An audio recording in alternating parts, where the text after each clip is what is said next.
So I would like to say a couple of introductory words about Chris. So Chris is a resident of Arlington. He's a professional graphic artist, coin designer, illustrator, and typographer with proficiencies in traditional and digital media. He's a member of the Artistic Infusion Program of the United States Mint and is a coin designer for the Royal Mint.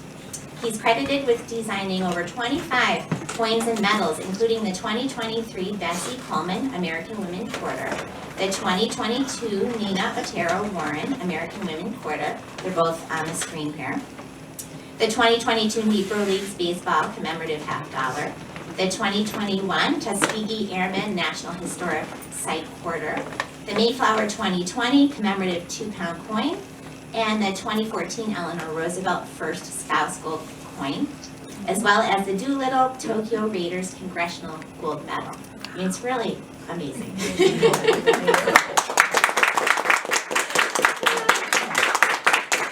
And I would also like to say that Chris has been a trustee of the Dallin Museum for many years, and we were just chatting earlier because I lost count of how many years, and we thought maybe 7 or 8. And he has always been so generous with his time and his gifts. He has presented programs like this. He has also designed interpretive panels for the museum, our new sign out front of the museum, banners, so many different things. Also, Chris carries on the tradition, the very rich tradition of coin and metal design that really was elevated to high art by figurative artists like Cyrus Dallin and Augustus St. Calvins and James Earl Fraser.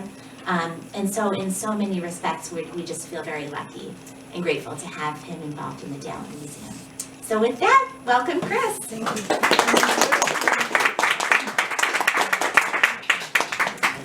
you. Well, thank you, Heather, and welcome everybody. And thanks for the introduction. I had a little bit of a piece prepared, but you covered it, so we can just move on. So we're going to discuss a little bit here on the women on United States coinage. I am going to talk about some of my actual work, specifically with the Women's Quarter Program. But I do want to just kind of open up with just a little bit of like a goal, like what I hope everybody expects from this. So, I mean, I'm not a historian or an authority on some of this subject matter, but I am a curious student of history, and I'd like to just kind of use this time as kind of we can explore this together. I think it's really interesting. The work that I do as a coin designer brings me into amazing spaces as far as research goes. A lot of the women that are honored on these coin series, I've never heard about, and a lot of you haven't heard either. Mm-hmm. And I think the U.S. Mint is doing an amazing job in bringing these stories to light by honoring these women on coins that people are going to be seeing and change. They're going to be lasting evidence of just these amazing women that are going to be able to be held and owned by each one of us. So I just want to do a little caution here. I may introduce some sensitive material on this as we deal with women's rights issues and just the climate of America in the 1800s, 1900s, early 1900s. But I wanted to present this all as unbiased, nonpartisan. It's basically, this is America. This is where we live. This is our story. But I want to let people know through this presentation, as I was building it, across the timeline I saw there's progress happening. There's amazing progress, just bringing attention to American women, their stories, and the contribution to our growth as a nation. And also to deliver, there's hope as well for continuing representation of American women from all backgrounds that showcase the diversity and uniqueness of our culture. So, starting off, I want to give a brief history, a little bit of women on United States coins. This is 1792, April 2nd, established by Congress. The U.S. Mint was a government entity that was commissioned to mint coinage and currency for the young nation. The United States Mint was established to regulate the currency and also to execute designs for the coins. as the new nation and new representatives, Congress and Senate, House of Representatives, as they began to debate, what do we do? What do we do? So what design should be emblematic of American coinage going forward? And the initial idea was to have George Washington as featured on the obverse of the coin, and the eagle, which became our national bird on the reverse. And this is actually an example of a pattern coin that was designed by Jacob Perkins, who's actually was an engraver from Newburyport. And a lot of other designers, coin designers and engravers, they were pushing for government contracts. They wanted to actually contribute some of their artwork and some of the designs in the development of coinage as a service and an amazing opportunity to just kind of be a part of the growth of the new nation.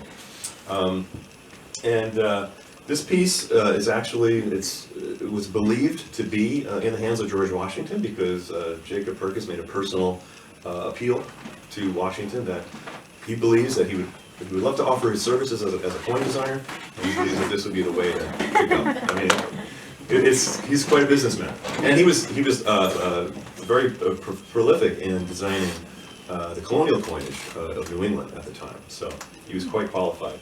However, George Washington really opposed the use of his image on a coin. He didn't think it was appropriate, considering that was the tradition of monarchies and the Caesars and basically kings and queens throughout history.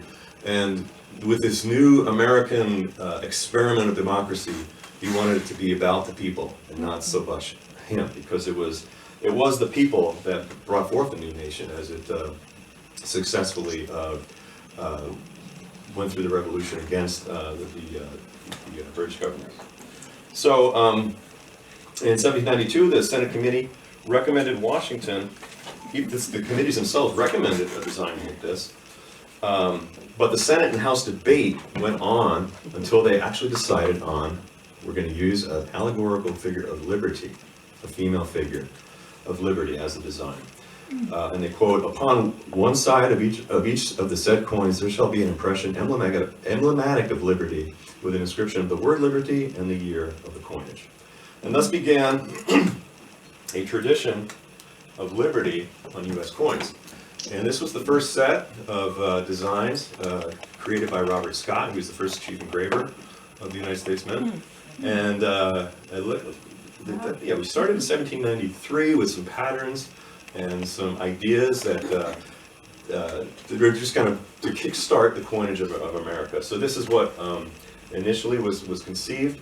These designs only lasted a few years, although they were fairly popular.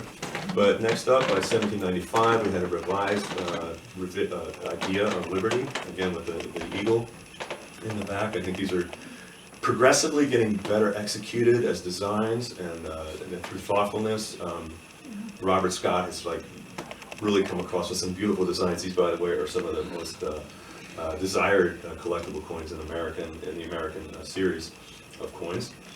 As we move forward, there's also the cap bust designs, which started by an assistant engraver, John Reich, I believe, as you pronounce it. And we've got a little bit more of a goddess profile happening, roughly 1 ounce silver pieces that were traded internationally. So these were the coins that we were going to make our statement to the world that we are here. By 1837, we began to, we had the tradition of the Grecian goddess, and we have a seated liberty in this case. 1837 was about the time that Queen Victoria was crowned queen. And these designs are kind of based on the Britannia designs that appeared on the backside of her coins. So we generally were trying to find an identity here. And up to this point, a lot of these designs, say up into the 1880s, 1890s, were kind of copies of other existing coins. And we haven't quite gotten our national identity yet as far as coinage goes. This is an example of some gold rush designs. See, there's some new coins that were brought up that were needed for commerce and for just handling the newly found gold deposits. And these are also beautiful designs. James B. Longear, who was the chief engraver of the U.S. Mint, 1849, was when these coins started to be minted. Here again is towards the late part of the 19th century. We've got Charles Barber, chief engraver, who also came up with his version of liberty. Very Greek, very traditional, very French. Wasn't quite the American ideal that we had, that some people were beginning to want at the time. And then we have George Morgan, who came on the scene. He was actually a British designer. He was an engraver in England. He came to work with the United States Mint as an assistant engraver. And he had the idea that, as an Englishman, he said America needs American women on coins. Okay, he didn't really agree with the allegorical thing. There was enough of the mythical features, mythical women. It's time to bring some real women, real American women onto our coins. So the Morgan dollar, first minted, 1878 was the beginning, the first design. But he used the portrait. He used Anna Willis Williams as a model for his portrait for this design. Yeah, it's quite fascinating when you consider some of the stories here. So yeah, he kind of rejected the idea of the Grecian look and the Roman thing, and we wanted to begin to explore some real American ideas. So he had kind of vetted several models. He couldn't find the right one. Ultimately, a friend of his, Thomas Aikens, another well-known artist, recommended this woman, Anna Williams, who was a Philadelphia teacher and philosophical writer. Aikens knew Williams through her father, and she posed for several of Aikens' portraits for this design. She was a resident of Philadelphia, and Morgan thought, he believed, that this new face, the goddess of liberty, was based on Anna's perfect profile, which he was just enamored by her profile. So as you can see, there's quite a resemblance there. And this was the first likeness of a real woman that was brought to life on American coins. So this kind of began more exploration into some liberty designs. Around the turn of the century, actually, Theodore Roosevelt called for considering some redesigns of our coins. Again, he was a little bit tired of the European influence in our coinage and wanted something distinctly American.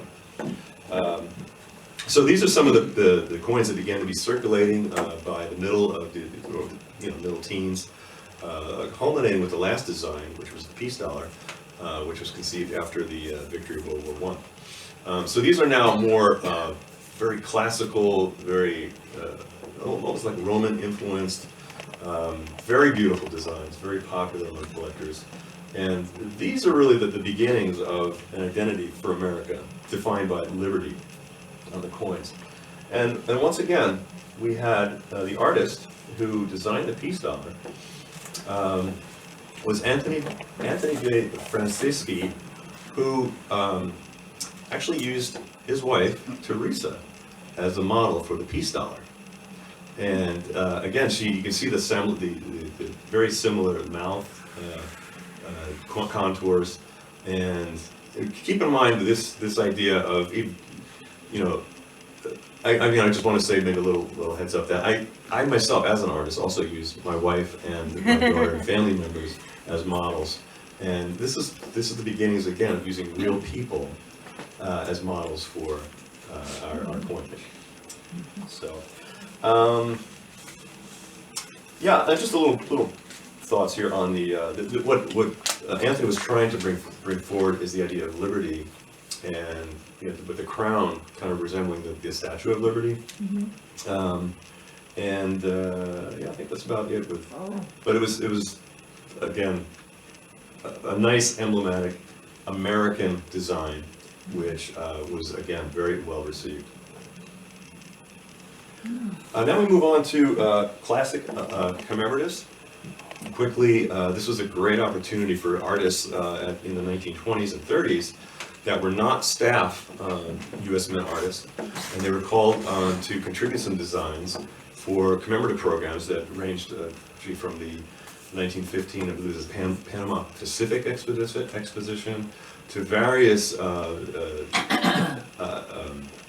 cultural, artistic adventures, you name it, anniversaries, historical events.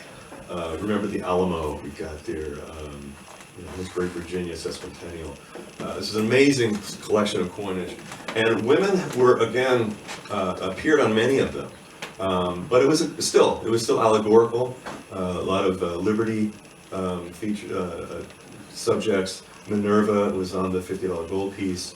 But that's just an example of, we've got women appearing on these coins, but we're not quite there yet with representing real women of history.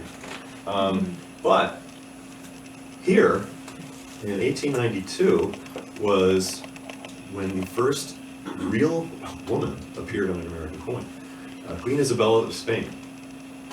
This was part of the World Columbian Exposition, and this was a quarter that was issued alongside a $50 that was issued with Christopher Columbus on it.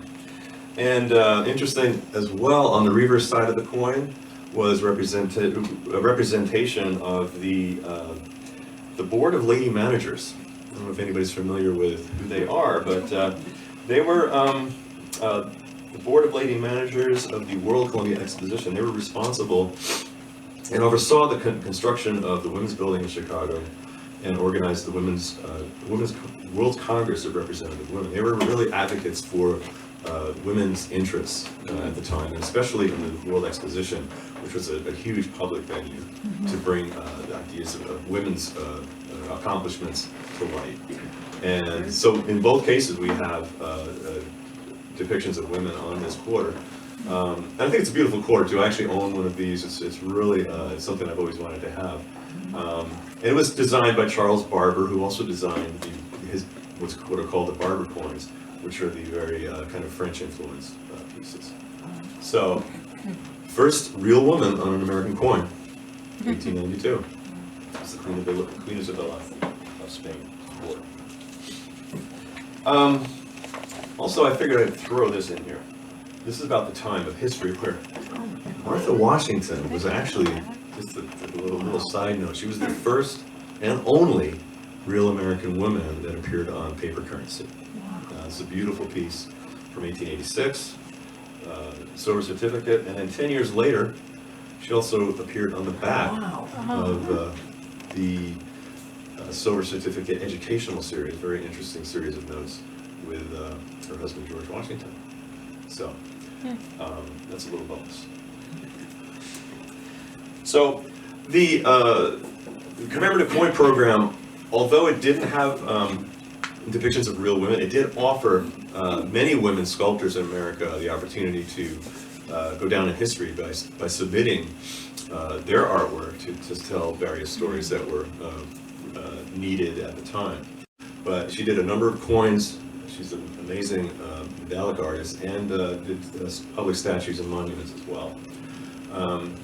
And she was also, she was the wife of James Fraser. James Fraser, as you know, is also a contemporary of Cyrus Dallin, and he was on the board, the Commission of Fine Arts. He actually, for a time, determined the direction of coin design as the Commission of Fine Arts, and even to this day, determined some of the directions of whether or not certain designs should be minted into coins or not. So he was on that board, and he was also a sculptor. They worked together, which was, I think, was pretty cool. Several more. There's a coin that appears where his design is on one side and Laura's on the other. So they were quite the team.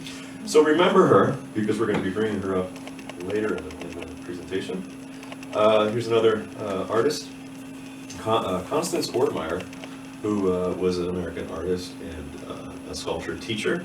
And this is the example of the Cincinnati Music Center $50 in 1936. And she did an allegorical figure of a representation of the music on the reverse of this. then we have Brenda Putnam, another well-known American sculptor.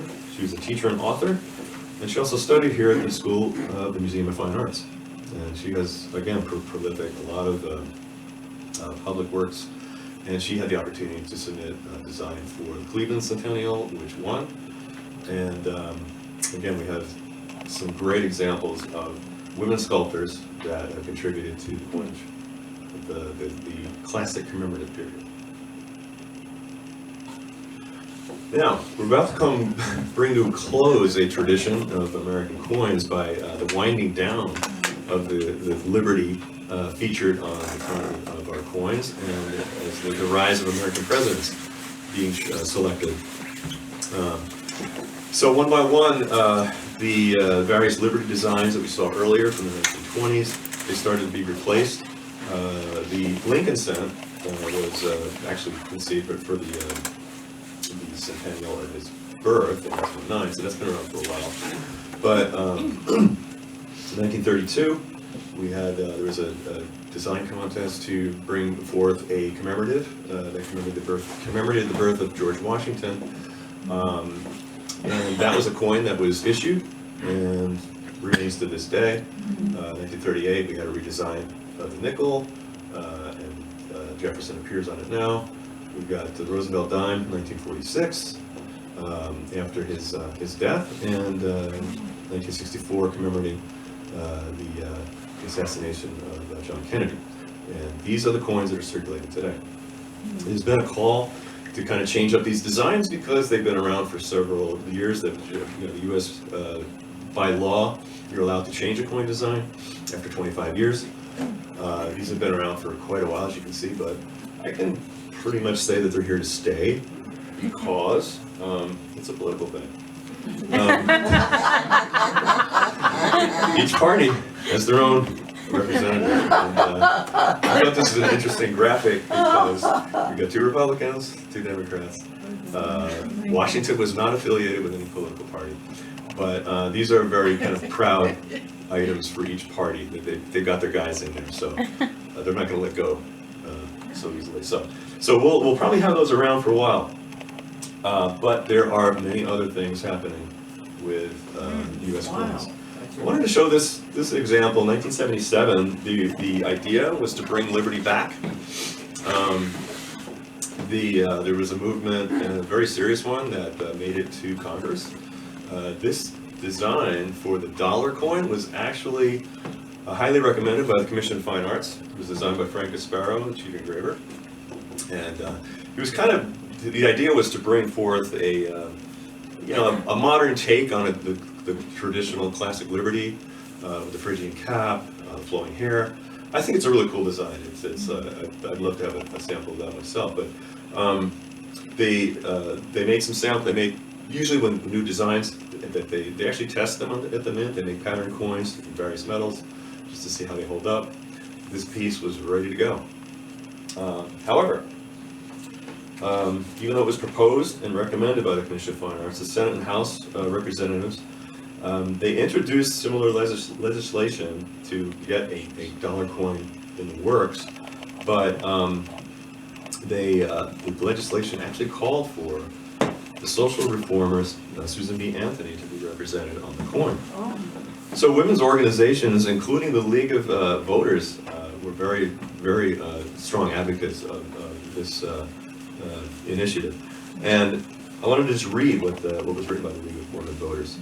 The League believes that the time has come, and it's indeed long past, for the likeness of a prominent American woman to be placed on a denomination of U.S. currency. We believe strongly that this likeness should be that of an actual woman and not that of an imaginary or symbolic figure. Susan B. Anthony contributed immensely to the advancement of human dignity in this nation, and it's entirely fitting and appropriate that her memory be honored through this measure. So with broad public support, the bill passed. She became the first American female public figure on circulating coins. Suffragist Susan B. Anthony. So this is a beginning. This is a hopeful beginning of some new initiatives with women on coins. Now, 1982, Elizabeth Jones became the first female chief engraver and sculptor at the U.S. Mint. No way. So, and yeah, and she did. I did love this quarter. Or I mean, I'm sorry, this $50 she designed in 1982, the George Washington. It's 250th anniversary of the $50, and she kind of reignited the commemorative program, commemorative coin program, which ultimately became what's termed the modern commemorative coins. And this is where we're actually involved with, as artists with U.S. Mint, involved with a number of different silver dollars, $50, even gold pieces in the modern commemorative design program that started in 1982 with Elizabeth's initiative. So here is where women on coins really begins to come forefront, or come to the front. This is just one, just a brief, just a little sampling of some of the women that have been on coins since the 1980s. And most notably, even currently, within the last several years, we've got commemorations of the passing of the 19th Amendment, women's voter rights, Girl Scouts in this case, Krista McAuliffe, which is a beautiful portrait of her. My design for the National Park Service shows a folklorico dancer from the Southwest. And we've got the Breast Cancer Awareness Award up there. There's all kinds of women initiatives that are happening. And again, the U.S. Mint is doing a great job in bringing women's issues to the public through the coins and through lasting pieces, lasting memories, lasting items that people can hold on to and that tell these stories, which are very important.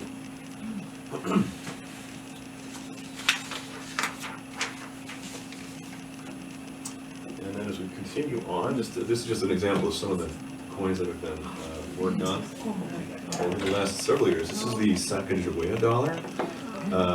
First, again, it was first minted in 2000 and is still these coins are still being minted today. Glenna Goodacre is the sculptor. And I think just a beautiful series actually, because this became what's known as the Native American dollar series. And we're involved with a number of those designs as well. Very interesting stories with that series. So also that came about 2007 was the first spouse gold coins. This is the entire series of First Ladies. That started in 2007 with Martha Washington. I've submitted many designs for this program. I believe all of the first spouses have been minted, but it's an ongoing program because as presidents move on and we've got new additions to this group, we will submit new designs. Like I said, I've designed a few of these. These of mine, most notably is Eleanor Roosevelt. This was actually nominated for the Coin of the Year Award for most inspirational.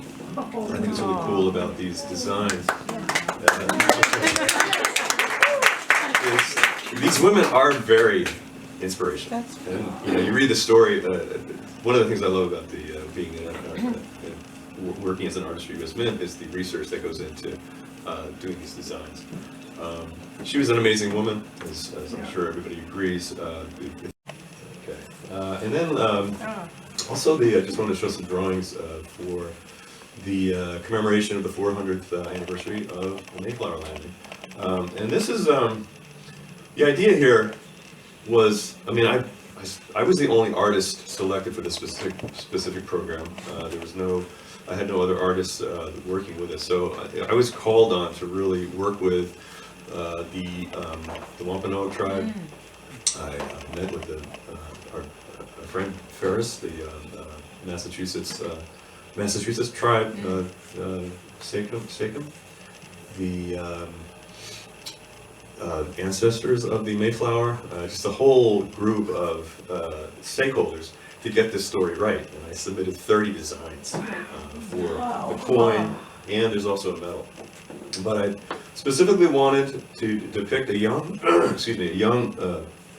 family coming to the New World, starting, really building what is now the United States of America, but featuring the women in the forefront because of the strength and the teamwork, but just to really acknowledge the contributions of women in the building of this nation.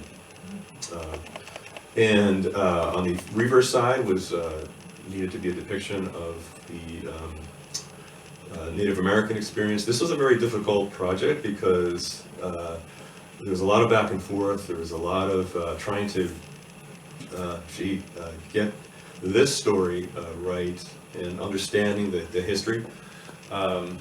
I had met personally with Ferris, the Massachusetts representative. We had lunch together, and I was telling him the whole thing. Like, what I know there's different, the way various tribes throughout the country view what has happened with the coming of the Europeans.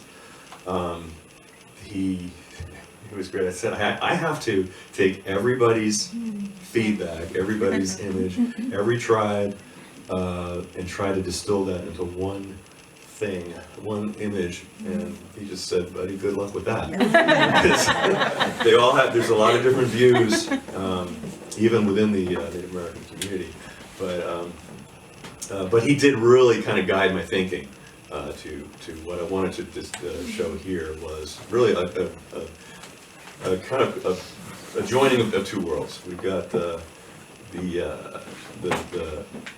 chief kind of watching with trepidation, maybe a little bit of concern as to the ship coming in. It wasn't the first, obviously, first European experience. They've been around 400 years prior, at least.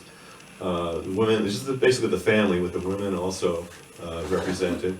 But it's I really wanted to focus on the young generation, the boy kind of climbing into the circle, really representing the climbing into a new age. So that was the story. This is the coin. This is the gold coin. Again, I handed to the sculptors at the United States Mint. Joseph Mena designed the front of the coin. Phoebe Hempel was the sculptor for the back.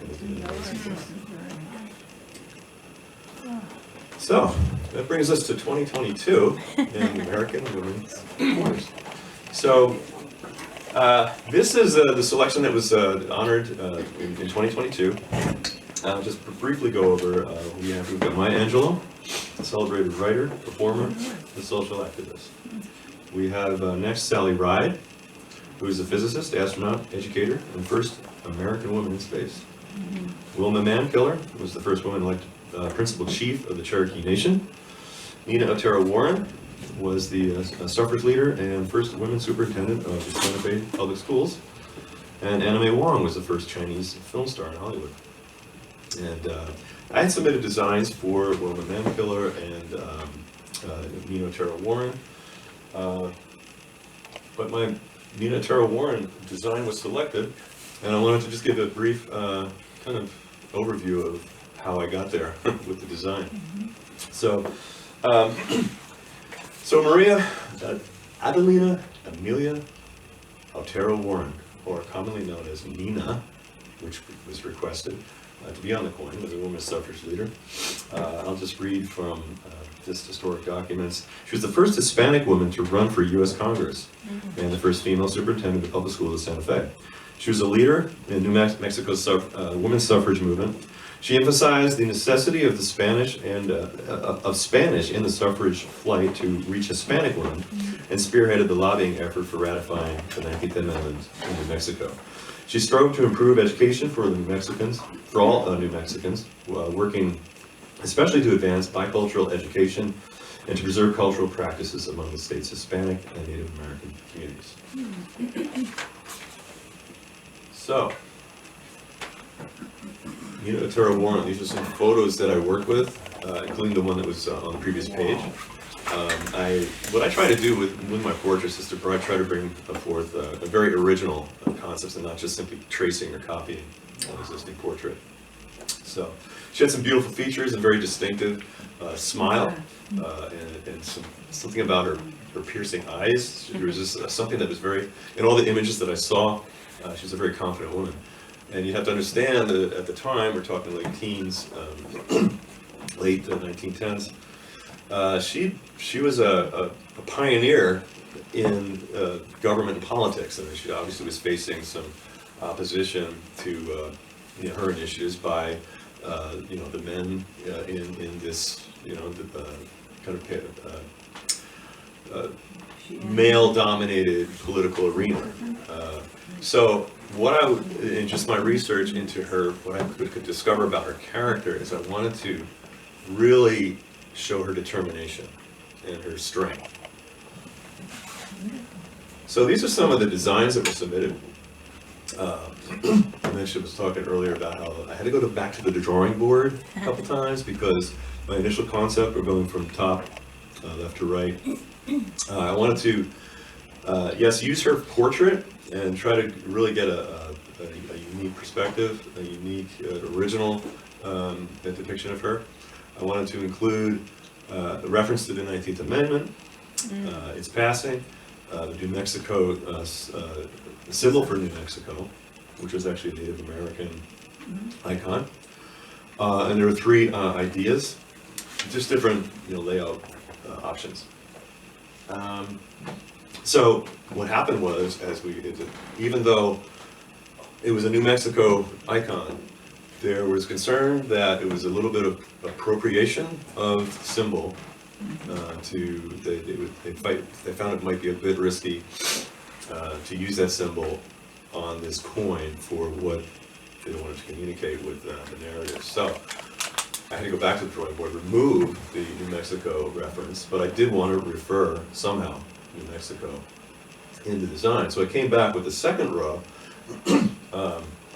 with a revised version of more of a larger, kind of a fuller, torso up image.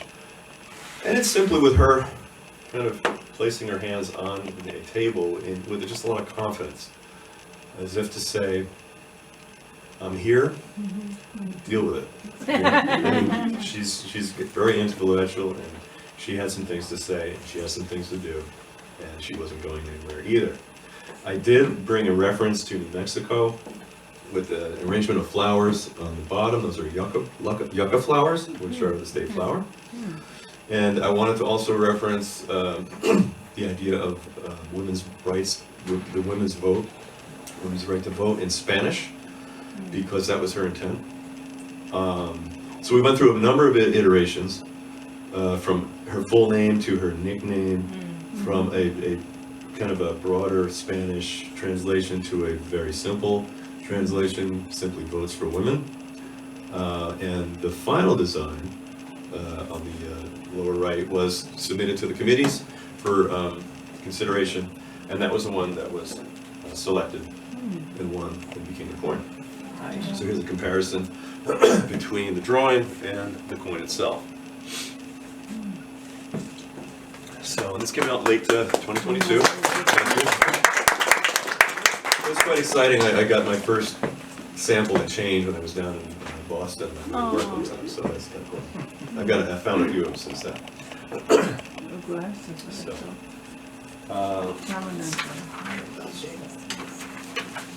So yeah, that's the last of the series in 2022. Is that in common circulation? It is. Yeah. Wow. Yeah. It was released in September. This is a release ceremony that happened in Santa Fe, New Mexico, over a period of 3 days. Give them out to the kids, and they begin circulating that day. So so this is Santa Fe back in September, and they're posing again the folklorico dancers from New Mexico area. Country, so. Okay. Now we move on to 2023, this year. So the women honored this time are Bessie Coleman, the first African-American and first Native American woman pilot. Edith Kanaka-Ole, the indigenous Hawaiian composer, custodian of nature, custodian of native culture and traditions. We've got Eleanor Roosevelt, First Lady, author, and civil liberties advocate. Jovita Idar was a Mexican-American journalist, activist, teacher, and suffragist. And then Maria Telchief was America's first prima ballerina, and she's also a Native American. My design for was selected for Bessie Coleman. I also submitted designs for Eleanor Roosevelt and Maria Tallchief. Bessie Coleman design is the one that came to the top. So read a little bit about it. I love that picture. It's wonderful. Yeah, beautiful woman, amazing woman. Bessie Coleman soared across the sky as the first woman of African American and Native American descent to earn her pilot's license in the U.S. In the U.S., she was known for her flying tricks, but she also earned her pilot's license not in the U.S. but in France. Coleman's nicknames were Brave Bessie, Queen Bess, and the only race aviatrix in the world. Her goal was to encourage women and African Americans to reach their dreams, and this became her legacy. Her life and career, although her life and career were cut short in a tragic plane crash, her life and legacy continue to inspire people around the world. So, we were talking earlier, Heather and I, about she was a barnstormer. Does everybody know what a barnstormer is? Yeah. No, some do, some don't. During the initiation of flight and flying machines and airplanes in the 1920s, World War I really kind of accelerated the development of airplanes. 1920s was a crazy time, and she was basically part of a flying circus. What they would do is they would crash planes at the barns and fly through houses and do acrobatics while they're in the air. It's very dangerous, risky form of entertainment, but it was a very popular thing during the time. And she was among that group that went toward the country doing aeronautic acrobatics. It was quite amazing. So she was a very highly skilled pilot. Yeah, she just a quick story which inspired my design was she's a woman and an African American trying to get a flight license, an actual accredited pilot's license in America at a time of extreme racism and prejudice. It was impossible. Actually, even her closest confidants and friends laughed at the idea of her wanting to become a pilot, but she was determined, and nothing was going to stop her. That was her nature, that was her makeup. So she discovered that she could actually obtain a pilot's license in France if she would go and actually do some training there, because French attitudes towards African Americans were completely different than here in America. They had a lot more freedoms, they were more honored, they were actually very much appreciated for their contributions to liberating France in World War I. So she had the amazing opportunity to actually train in Paris and get her flight license, get her pilot's license, an international pilot's license in France, and then she came back to the U.S. with the intentions of really to opening up a flight school and really reach out to African American women who would want to become pilots. So what I did again is we used images that I could find through my research. Her plane actually was it's called the Jenny. It was actually something that she was actually able to purchase on her own through her work as a barnstormer and a pilot. So that was had some images at the time that I could use for reference for the drawing of her plane. There were a number of different images of her out there that I felt were very recognizable and that everybody did. You could recognize every portrait that was done by an artist. I knew what photo they used for reference because they were so similar. And it was my intention to have a design for Bessie's face that nobody's ever seen before. And it was rare. I couldn't find any real side views of her, and I wanted to show that view. I did have these examples right here of, you can see how young she is. But I want to do something completely original. So thanks to my wife and daughter, who gracefully just modeled for me this design down here. I was able to use both of their kind of arm arrangements and their facial features to come up with these designs. Oh, wow. So these were 3 designs that were submitted. And what I wanted to communicate with this was her fierce determination to get up into the skies, and nothing would stop her. She was she was known for never quitting, and not, she had a dream and she was going to attain it, and whatever it took. So that's what I wanted to communicate with that, just that, you know, I'm going there. And I think, I'm kind of, I feel good about where it went. I think it worked. I used, you know, the youthful portrait drawing, and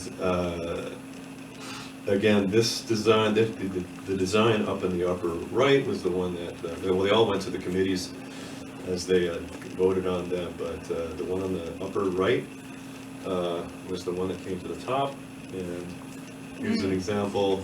It actually won the competition, and this is an example just as the amazing sculptors and medallic artists at the U.S. Mint execute these designs. This is done with a computer sculpting software, which is fascinating to see how they do this. It used to be done traditionally with clay and plaster. Now it's mostly electronic. And this is actually what's called a hub. It's a master hub that's created to make negative impressions of the dies that are used to flip over and make positive impressions in the actual coin. So it's kind of cool to see these, you know, my artwork on these amazing pieces that are used for the production of the actual coin. And then here we go with the final design, comparing the drawing to the finished sculpt and the finished coin, which I think they did an amazing job with. So that was designed by Eric, or sculpted by Eric Custer, again another medallic artist from New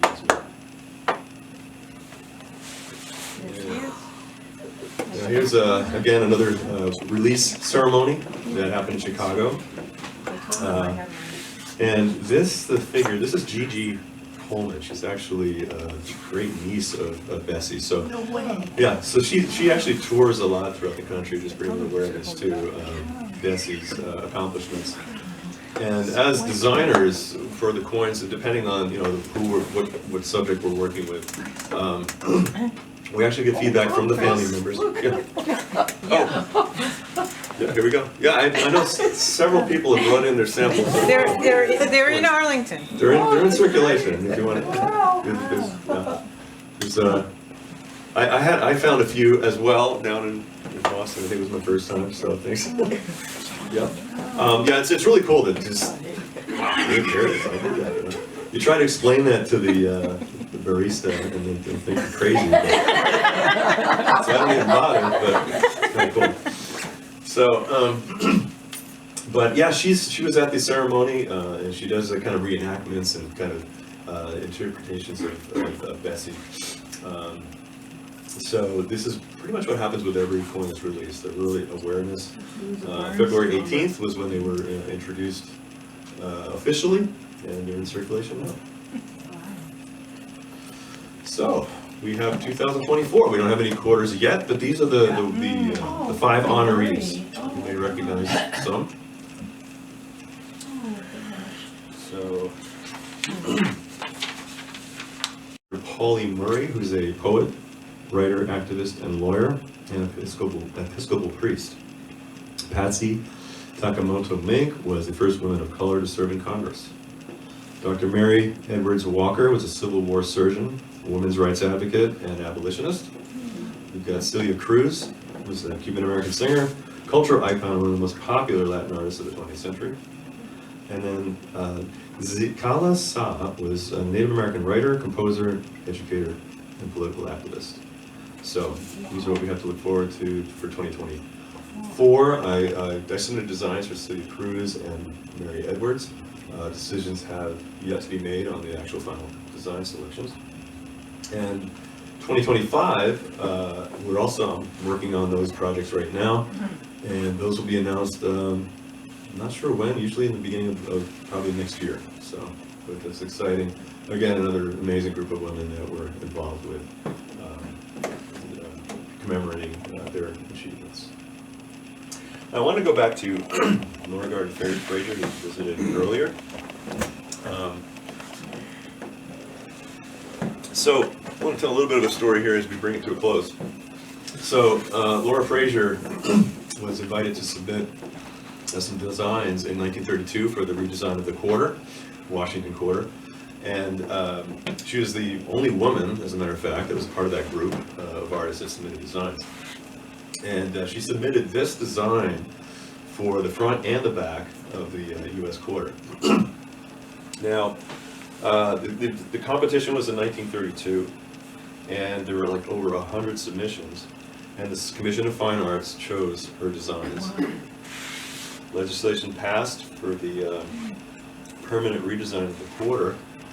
Instead of the $50, actually, designs were originally submitted as $50 designs, and then they were revised for the quarter design competition. But the Secretary of the Treasury, Andrew Mellon, ignored all recommendations for Frazier's designs, and personally picked the current design that we have that was designed by Mr. Flanagan. And this began a little bit of controversy because he was accused of discriminating against women.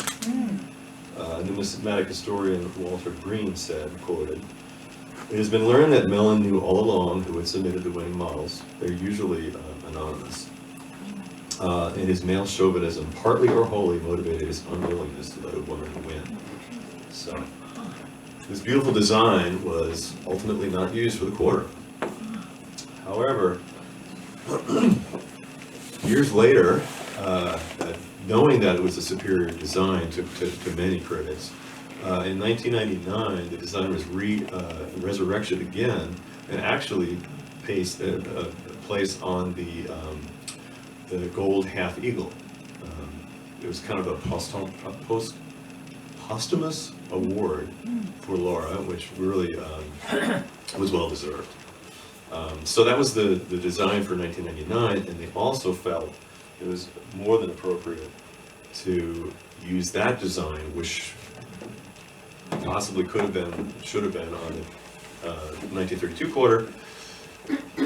They wanted, the U.S. Mint decided that Laura Garden Frazier design should be on the American women's quarters. So that was approved by law unanimously. And they made, these designs were actually created from the original plasters and updated for the technology that's available. But this is the quarter that also appears on the front of the quarter. So it's if you'll notice, it's different than the existing designs that we had since 1932. So this brings us to the end. We're going to have a question and answer period, but I wanted to play this video, just a little bit of an announcement back in September. I felt you might find interesting.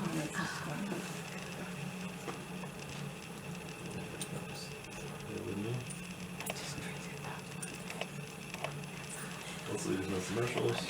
Change is underway at U.S. Mint, and not just the kind down in your pocket.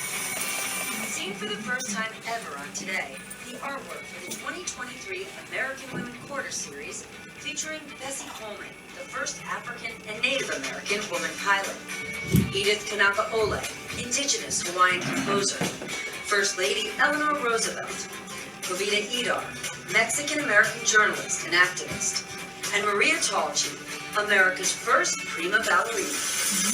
They're really beautiful designs, and they showcase these women who just mean so much to American history. A lot of them are unknown to some people.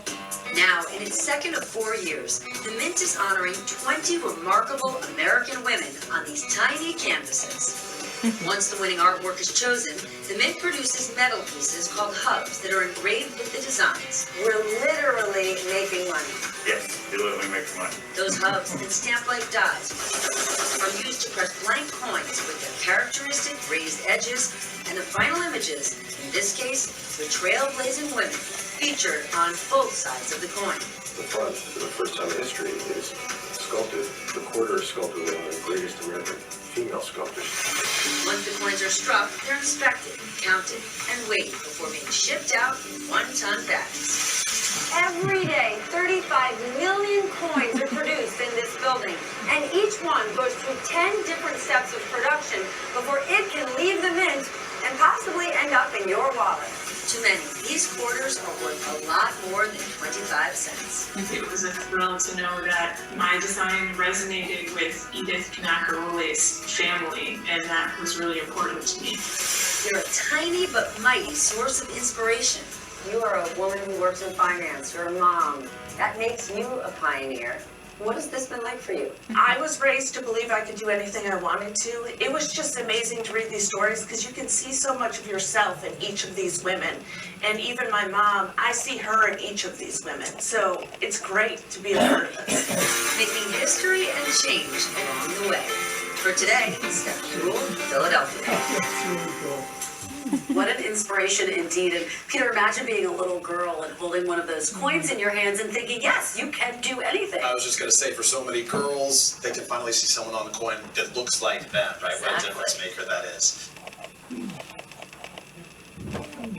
And there we go.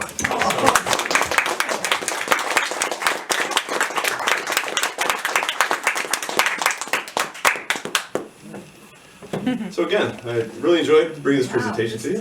We'd like to leave some time open here for any questions that you might have, and I'll do my best to answer. Yes? Thank you so much, Chris. That was a wonderful presentation. So about halfway through, I began to notice that the initials of the artist were on the coins. Mm-hmm. And I didn't see that until you got to somebody named Frank. And I wondered what has been the history on that. Good question. I don't know exactly when they started putting the initials on the coins. I think it was Victor D. Brenner who designed the Lincoln penny, because he was an outside artist and they wanted to honor the artists that were not necessarily on the main staff. So that's because it did create an uproar when his initials appeared, VDB, on the back of the wheat penny. In 1909, it was not well received because they believed it was the first time that was designer's initials were added. He was getting complaints that it was advertising for him on the public coin. So they removed, in that year, they removed his initials. No way, really? They removed them from the back and they placed them in a very tiny spot underneath like a little fold of Lincoln's jacket. But just over time, I mean, I think during the commemorative period, and I know Frank Gasparo had the FS on it. I saw the FG. Yeah. I actually honestly don't know the history of it, but every artist that, I belong to the pool of AIP artists, the Artistic Infusion Program artists. They allow not just the artist, designer initials on there, but also the sculptors, which is new. They never really included the sculptor up until just recently. I'd say within the last 15 years or so. So. Thank you very much. You're welcome. Yes. Yeah, I've got a couple it's really interesting, thank you. I'm going to look for all those coins now. For the most part, are you talking about currency? You mentioned commemorative coins. It's a $100 coin that with the American Liberty and the eagle design. It's $100 face value, but it's an ounce of gold, so it's what, $1,900 value right now. It can be used as a $100 piece, but why would you do that? It's legal to spend at $100 if you want to lose that kind of money. But yeah, they're all legal tender. They're all spendable. But it's just been a kind of an evolving tradition that these coins are actually collectibles as well as investment vehicles. So. And did you grow up wanting to be a coin designer? I had no idea that there was a coin designer option or an occupation. If I had known, I probably would have gone in that direction. But I was a coin collector for quite a while. Yeah, I only discovered that, how coins were made and how they were designed probably in the last 20 years, and I didn't really know that the U.S. Mint or the whole process of how they hired artists and sculptors. And so, but yeah, I applied for one of the openings that they had, I think in 2004, and was not accepted. But then I applied again in 2010, and I was accepted into the program, and I've been working with them ever since. Yeah, sorry. I've got a few questions about your process, I guess, and I'll ask them all. How long it takes from when you start designing to when it gets released into circulation, how big your drawings are that you submit, and whether you get to present your thinking, your artistic intent of the design to the committee or not. Great questions. What was the first one again? How long it takes from when you start to when it comes out. Time frame. Yeah. So yeah, we're working on 2025 designs right now. So I was issued that order I think it was 2 months ago. They actually give us a kind of a little bit of a warning. It's like, are you available for this project that will be coming up? Let us know. And I said, yeah, definitely. I'm actually working on 2 designs for the 2025 Women's Quarter program. But generally, we get a 2-year head start. There have been times when I've had a little bit late start. I've been asked later in the game to contribute designs as an addition to the portfolio that they've already have. When I began actually working on the order, they give us generally about 6 weeks for the first round. So it's 6 weeks time frame to come up with the idea, do the research, do the sketches, and any kind of preliminary work that or ideas that need to be fleshed out before the first round can be submitted. And they're not submitted as sketches, they're submitted as final art. I mean, we've actually got to bring it to the end with the detail that you see here. These are what we have to present. And that's, I mean, my research time is really where most of the time is spent. So I would say I give it usually 3 weeks of research, and then I begin sketching things out. You know, a lot of it happens in my head, you know, and then ideas are conceived, and I'm like, all right, I've got it, I'm ready to draw. You know? And that doesn't take as much time, actually. It's the time is in the thinking, and the conceiving. Second question? What was it? How big are the drawings that you submit? Okay. They are basically, I work in a 11 by 14.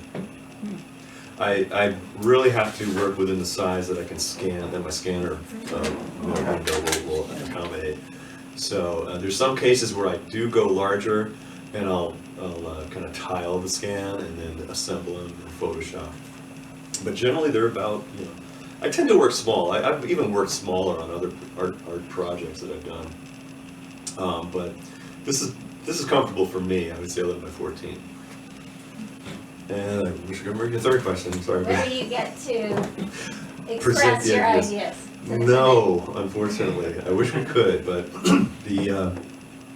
and they've even considered possibly, you know, if there's any way to have artists kind of defend their designs in the committee meetings, but that hasn't really been fleshed out lately. But what we're able to do is we submit a narrative of our piece, kind of a mission or a thought or an idea of where we want to go with this. It's just kind of a narrative that accompanies the design, just to explain it a little bit more. So, but yeah, we'd love to be able to. Now that I think about it, the 2020, the Mayflower version, because I was the only artist involved with that, and there were so many just drawings that I submitted. I did have a unique opportunity, which is not common, to work with the stakeholders in meetings, face to face, to really have them, because it was such a kind of a delicate and sensitive topic, that I had to really listen. I had to really, they got a chance to consider my ideas, rework them, comment. I go back and forth. There were times when I would have to come up, I came up with a revision and a design. I started at 11 o'clock, I had to have it ready for a 2 o'clock meeting. And it's like, I had it ready. It's like, it was insane. But that's not normally how it happens. That was just kind of a unique situation. But that was the only really opportunity I had to kind of really consider what the stakeholders were looking for. And the many stakeholders, the many minds that were involved with this. But generally speaking, we only have that one piece of paper, little narrative, a couple paragraphs, and that's it. Yeah. So, thanks for resolving that mystery. I had a young coin collector why the 1909 SDV penny was so valuable. I had it was like the Nirvana coin, you know, I never had one, but it was the initials of the designer who they then removed, so there were only fewer more made. Exactly. The San Francisco Mint was the one that was really the key coin. The one that was minted, it was out there and then they withdrew it as soon as the public outcry came. So there's not as many examples available. And then two more. Well, first, do you do all your tips and your quarters? No,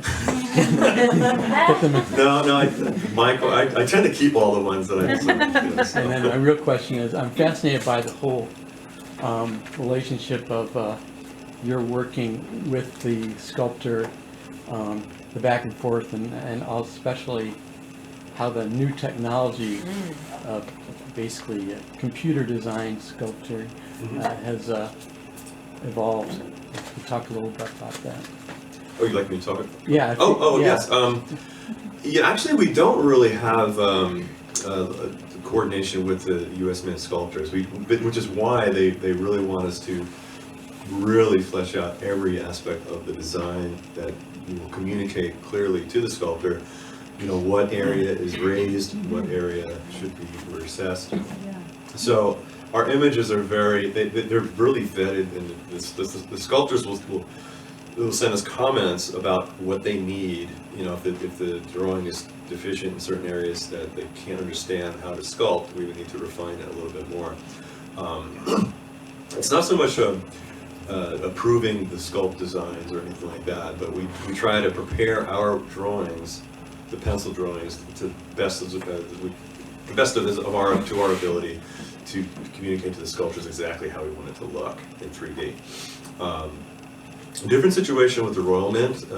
It's a completely different process where I'll send in a drawing, and then the sculptors I'm in close contact with it. They'll actually sculpt the design, and they actually sculpt the designs before they go to committee. You know, so their review boards will look at finished products, finished coins as they make their decisions as to what will go forward. So I've submitted a number of coins that were shortlisted and went to committees. I've had 2 coins that were minted by the Royal Mint, and they were all, it was really cool is once the design was decided on, I had like an approval process. I was able to take the sculpt. They were all digital.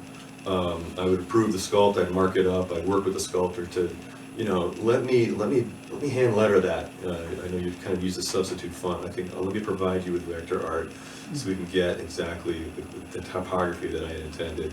You know, they suggest, well, why don't we, instead of a star, let's use or instead of a moon, let's use a star. You know, it's just kind of these ideas. It's a little bit more collaborative, but it's really cool to see these, you know, computer-generated coin designs actually sculpted out for us that I have the opportunity to make changes to. It's really cool.